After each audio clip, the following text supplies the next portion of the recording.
Oi, gente, tudo bem com vocês? Sejam bem-vindos ao canal de Docéia. Hoje eu quero falar de uma obra que há muito tempo eu queria falar no canal. Na verdade, o autor, de uma maneira geral, porque nesse ano de 2024, esse escritor brasileiro entrou em domínio público. Ele é um grande clássico. Não é o Machado de Assis, porque o Machado de Assis já falei muito dele nesse canal, né, de muitas obras dele, mas é um escritor que do século XX tem uma relevância parecida. É um escritor muito importante. E o escritor do qual eu vou falar é o Graciliano Ramos. A obra em questão é o romance Vidas Secas. Mas antes de falar de Vidas Secas, acho conveniente falar um pouco sobre Graciliano Ramos. E eu vou falar, na verdade, eu vou começar citando uma carta que ele escreveu para Raul Navarro, sobre os dados biográficos dele. Olha o que ele diz. Os dados biográficos é que não posso arranjar, porque não tenho biografia. Nunca fui literato, até pouco tempo vivia na roça e negociava. Por infelicidade, virei prefeito no interior de Alagoas e escrevi uns relatórios que me desgraçaram. Veja o senhor como coisas aparentemente inofensivas inutilizam um cidadão. Depois que redigi esses infames relatórios, os jornais e o governo resolveram não me deixar em paz. Nós estamos falando do período da ditadura Vargas, tá, gente? Da era Vargas, que realmente não o deixou em paz. Houve uma série de desastres, mudanças, intrigas, cargos públicos, hospital, coisas piores. E 3 romances fabricados em situações horríveis. Caetés, publicado em 1933, São Bernardo, em 1934 e Angústia, em 1936. E aí eu já acrescento aqui, tá? Isso é um adendo meu, ele não coloca na carta. Vidas Secas é de 1938, então a década de 30 toda marcada por essa tragédia. Evidentemente, isso não dá uma biografia. Que hei de fazer? Eu devia enfeitar-me com algumas mentiras, mas talvez seja melhor deixá-las para os romances. Agora, falando da biografia que eu mesma pesquisei, né? Mas já dá pra gente perceber aí o tom desse escritor, né? Como ele enxergava a vida, como ele olhava para o mundo e como a literatura dele transparece isso. Graciliano Ramos nasceu em 27 de outubro de 1892 e morreu em 1953. Nasceu em Quebrangulo, no interior de Alagoas. Foi escritor, jornalista e político. Sua importância como escritor se faz principalmente por ser um dos nomes mais representativos da segunda fase modernista brasileira, também conhecida como Geração de 30. O que estava acontecendo historicamente falando? Quais eram os eventos do Brasil e do mundo que fizeram uma moldura, né, que permitiram que o Graciliano Ramos, como indivíduo, se encaixasse nesse cenário. Então, desde quando ele nasce até quando ele morre, o Brasil e o mundo estão passando por alguns eventos históricos muito marcantes. Abolição da escravidão, em 1888, e ele nasceu em 1892. Proclamação da República, em 1889. Então, olha que tanto de acontecimentos. No final do século XIX, quando ele nasce. Quando entra o século XX? Primeira e Segunda Guerras Mundiais, no século XX. Crise da Bolsa de Valores, em 1929. A Era Vargas, né, e a década de 30 foi marcada pela ditadura do Estado Novo. A ascensão do nazismo e do fascismo e do stalinismo no mundo. Enfim, toda a sua vida marcada por instabilidades no Brasil e no mundo. Então, digamos que, para além de todas as dificuldades pessoais, familiares, biográficas, que o Graciliano Ramos pudesse ter vivido, ele também viveu, em termos de mundo, de coletividade, de sociedade, certas instabilidades, crises e mal-estar na civilização que o atravessaram, gente, porque não tem como a gente ficar ileso, alheio a tudo isso. São eventos que afetam nossas vidas. Além de escritor e jornalista, ele foi eleito prefeito da cidade de Palmeira dos Índios em 1927. Em 1936 foi preso, acusado de ser comunista. E essa prisão lhe rende a obra Memórias do Cárcere. Mas a questão da prisão, da cadeia, aparece também em outras obras, inclusive em Vidas Secas, no capítulo intitulado Cadeia, com a prisão do Fabiano, que é o protagonista dessa obra, ou um dos protagonistas, né? Então, a questão da prisão na vida do Graciliano Ramos foi um episódio muito dramático, muito humilhante, muito doloroso para ele, e isso o marca, assim, de uma maneira definitiva, tanto que boa parte dos seus personagens, lá em São Bernardo, em Angústia, nós percebemos que são personagens que também passam por essas questões judiciais, pelas questões da prisão, o medo disso. Alguns são efetivamente presos, outros temem que isso aconteça, ficam com essa marca, com esse fantasma na consciência. Então, é um dado biográfico realmente marcante e trágico para a vida do escritor. O autor destacou-se pela habilidade em abordar a interioridade humana, as reações psicológicas nos seus personagens e as relações humanas com o meio e entre os próprios personagens, entre os próprios indivíduos. Seu estilo é marcado por uma linguagem seca, simples, objetiva, sem floreios, sem enfeites, aprofundando na interioridade humana de seus personagens. Nessa tensão, nesse problema que é ser o indivíduo num mundo que é hostil, que é algoz, que está repleto de obstáculos e adversidades. No início de sua carreira, em suas primeiras publicações, fez muito uso de pseudônimos, tanto na literatura quanto no jornal. Inclusive, eu soube que tem um livro de poemas dele que é inédito, e agora, né, com essa história de domínio público, a família está enfrentando aí uma questão com editoras, né, para poder trazer a lume essa obra, porque era uma obra que ele não queria que fosse vista. Então, tem toda uma discussão em torno disso. Morreu em 1953, vítima de um câncer de pulmão. Então, um pouco sobre a vida do Graciliano, talvez em outros vídeos eu fale um pouco mais de outros detalhes sobre a vida dele. Aqui, por enquanto, fica essa introdução para nos levarmos a essa obra. Quem já leu Vidas Secas, que é um grande clássico da literatura brasileira, sabe que não é uma obra fácil de ler, não é uma obra palatável, embora seja um texto muito curto, é muito rápido, né, muito breve, você lê muito rapidamente. Em termos de extensão, não é uma obra muito difícil, mas em termos de conteúdo, de linguagem, de exploração dos personagens, né, dessa abertura de camadas humanas, isso exige da gente, né, concentração, cuidado, respeito, atenção na leitura dessa obra. Publicada em 1938, Vidas Secas conta a história de uma família de retirantes do sertão brasileiro. Na obra temos os personagens Fabiano, Sinhá Vitória, né, o casal, o menino mais novo e o menino mais velho, que não tem nome, e a cachorra-baleia. Essa família está fugindo da seca, da fome e do sofrimento extremo ao qual estão submetidos, mediante as forças cruéis da natureza e do sistema econômico e social. É um livro que traz, então, questões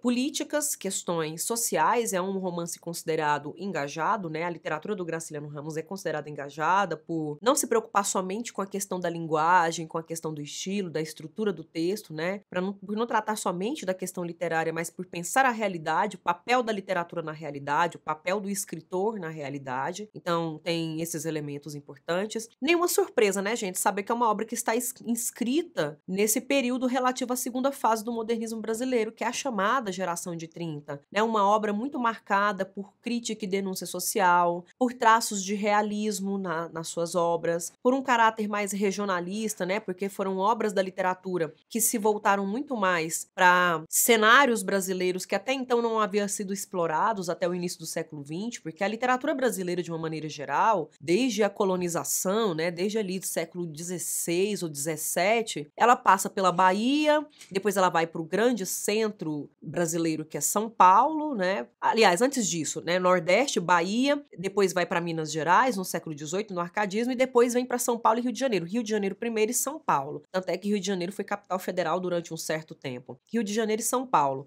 Então, quando entra o século XX, a literatura brasileira está muito centrada, a produção literária, a produção artística brasileira, estão muito centradas no Sudeste brasileiro, sobretudo nesse eixo Rio-São Paulo. Então, quando chega a década de 1930, que escritores como Graciliano Ramos, Jorge Amado, que é o autor de Capitães da Areia, que eu já fiz também vídeo aqui nesse canal sobre essa obra, Raquel de Queiroz, José Lins do Rego, que são escritores nordestinos, e Érico Veríssimo e Dionélio Machado, no sul do país, são escritores que foram considerados regionalistas. Suas obras foram consideradas regionalistas justamente por sair desse eixo Rio-São Paulo. E aí houve um problema no século XX, né? Porque essa literatura considerada regionalista recebia esse adjetivo como se fosse uma classificação menor em relação à literatura de fato brasileira, que era essa produzida no centro cultural, comercial e político econômico do Brasil. Mas, quando a gente está falando de marcas regionalistas, tentando extrair daí desse substantivo, né, regionalista, regionalismo, na verdade, regionalista é adjetivo,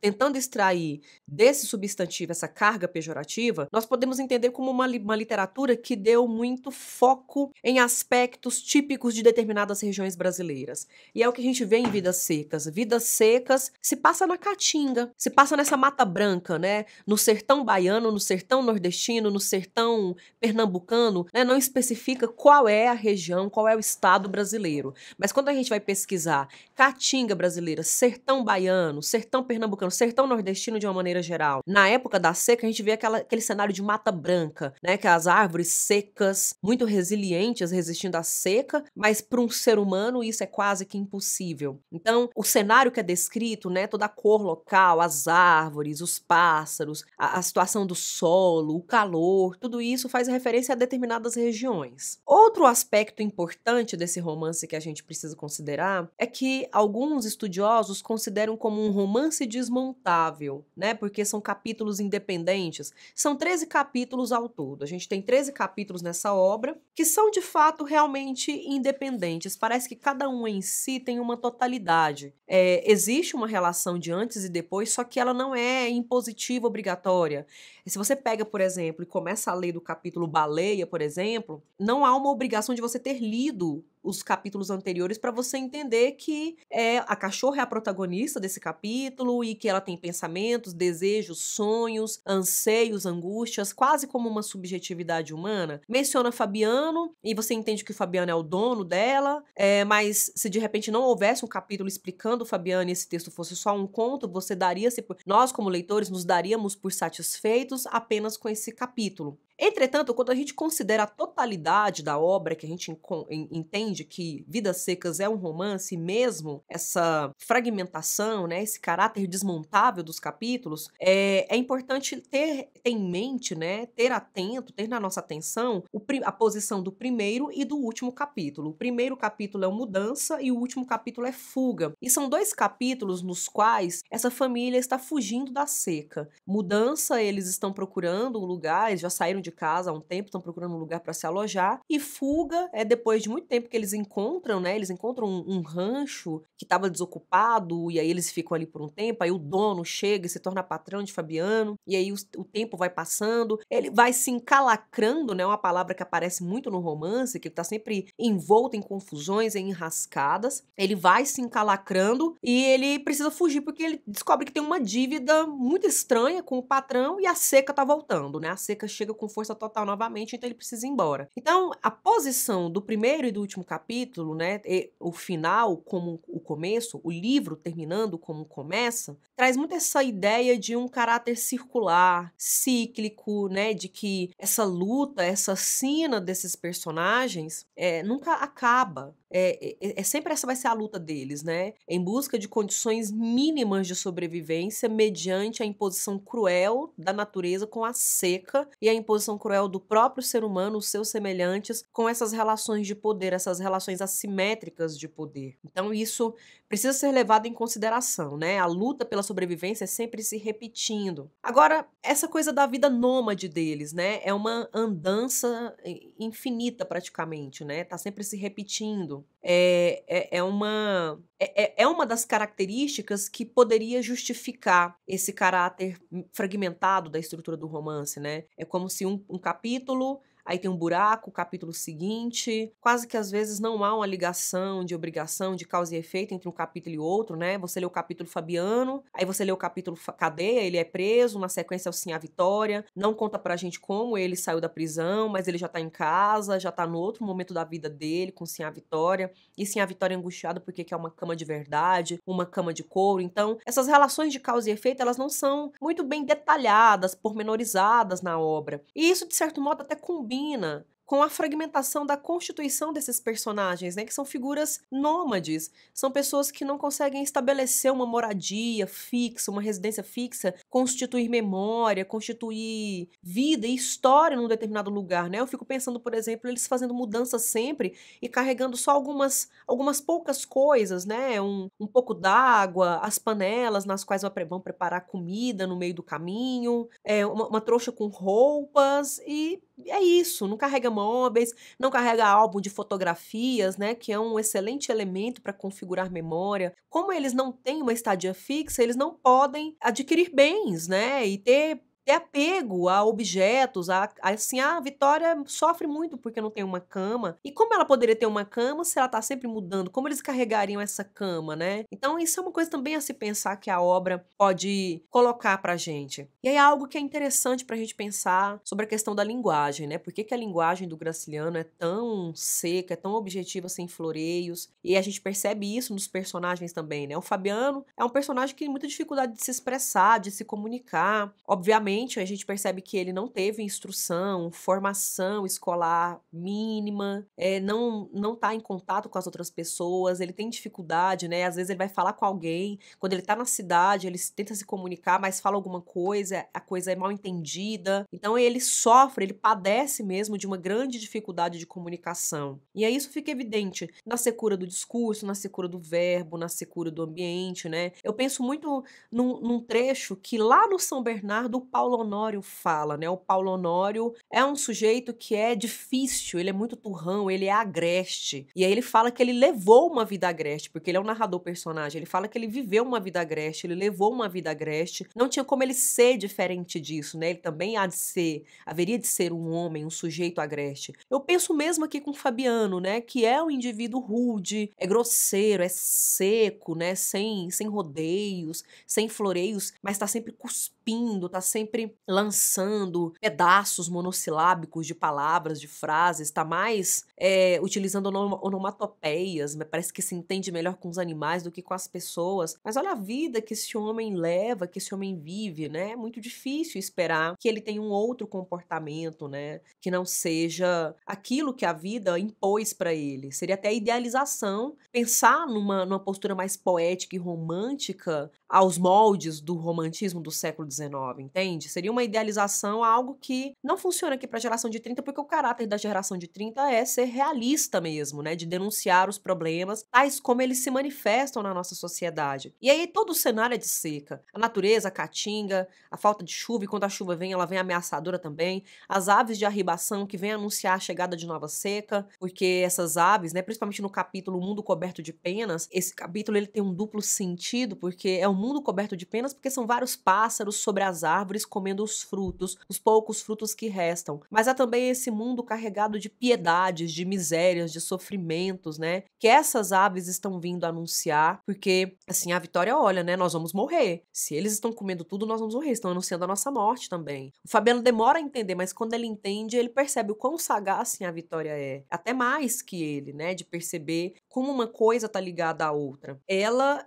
é quem quer essa cama, porque ela quer o mínimo de dignidade, ela sabe o que é mínimo de dignidade humana, né? Indivíduos, seres humanos, cidadãos, que têm uma dignidade garantida, dormem em camas, não dormem em cima de bambus, doendo as costas, acordando tudo desconjuntado, né? Ou em cima de palha, de feno, como os bichos fazem. Então ela tem esse olhar mais perspicaz em alguma medida. Já os filhos não têm nome, por um princípio de universalização dos personagens, né? A vida tão sofrida, eles representam de uma certa maneira, de uma maneira alegórica, eles representam essas crianças que ficaram anônimas, né? Quantas pessoas no início e na primeira metade, na segunda metade do século XX, saíram de suas casas, de suas condições precárias, em busca de sobrevivência numa região que aparentemente prometia mais possibilidades, mais oportunidades, né? E quantas pessoas ficaram anônimas, né? Vamos pensar, por exemplo, naquele quadro do Portinari, que dialoga muito bem com essa obra, né? Aquela pintura do Portinari chamada Os Retirantes. Nós não sabemos os nomes daquelas pessoas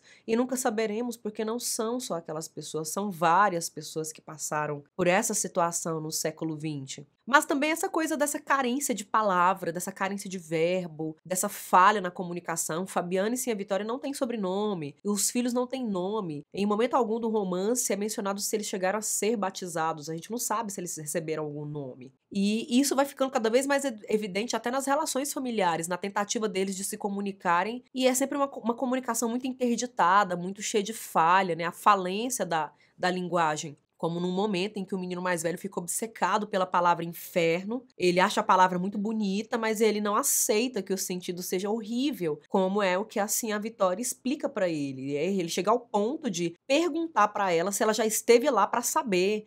Eu entendo, né? Eu como leitora do século XXI, eu entendo ali que ele tá com curiosidade, né? Ele quer ter certeza absoluta, ele quer ter o testemunho da mãe pra atestar, pra ratificar aquilo que ela tá falando. Mas ela entende como uma ofensa, como uma espécie de rebeldia, de desafio à autoridade e sabedoria dela, e ela bate nele, né? Então, é tudo isso muito evidente de marcas metalinguísticas dentro do romance. Agora, a cachorra-baleia é uma figura muito importante, é uma personagem interessante porque ela é humanizada dentro da obra, porque ela é a única que transfere afetividade para os outros personagens. Quando ela, no capítulo dela, ela precisa realmente morrer, né, que eu preciso falar disso, ela não vai mais estar entre a família, todos ficam comovidos emocionalmente por aquela perda, né, todos ficam enlutados, sentem falta dela. Quando o Fabiano tá indo embora novamente no último capítulo, ele fica tendo devaneios com a baleia, sente um pouco de culpa, de remorso, né,